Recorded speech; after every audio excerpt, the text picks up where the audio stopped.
Au lendemain de l'attaque qui a coûté la vie à l'ambassadeur d'Italie en République démocratique du Congo, les rebelles Hutus rwandais accusés par Kinshasa ont nié leur implication et pointé du doigt mardi les armées congolaises et rwandaises.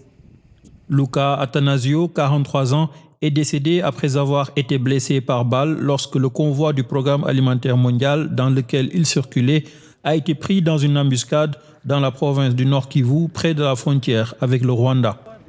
Son garde du corps italien et un chauffeur congolais du Programme alimentaire mondial ont aussi été tués.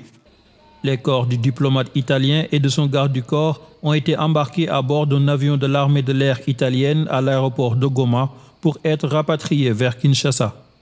Le président congolais Félix Tshisekedi, qui a rendu visite mardi à la famille de l'ambassadeur italien, s'est engagé à faire toute la lumière sur ce drame.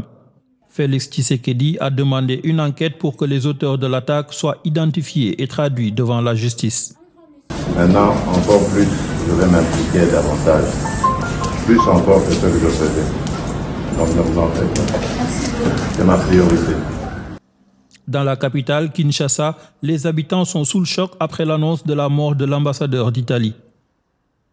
Tout le monde, les autorités sont au courant qu'il était parti de l'autre côté. Bon, je ne sais pas comment est-ce que ça s'est passé. C'est difficile pour nous. Nous n'arrivons pas d'ailleurs à supporter ce communiqué, message-là. Ça nous fait vraiment très mal.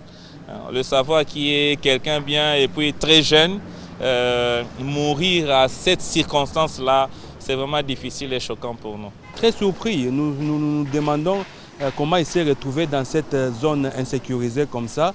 Et voilà, nous attendons et nous pensons que des enquêtes doivent être menées pour que nous puissions avoir la lumière sur cette disparition tragique.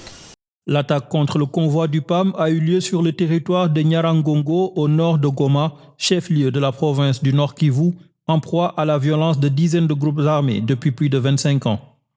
Avant d'être prises pour cible, les victimes circulaient dans 2 véhicules du PAM sans escorte de la mission des Nations Unies au Congo, a indiqué une source de la MONUSCO. Selon un responsable humanitaire de l'ONU dans le pays, la route empruntée ne nécessitait pas d'escorte militaire. Le PAM a de son côté indiqué dans un communiqué lundi que l'attaque s'est produite sur une route qui avait été précédemment validée pour circuler sans escorte sécuritaire. Le secrétaire général des Nations Unies, Antonio Guterres, a demandé à la RDC d'enquêter avec diligence sur cette attaque, condamnée fermement dans une déclaration par les 15 membres du Conseil de sécurité de l'ONU.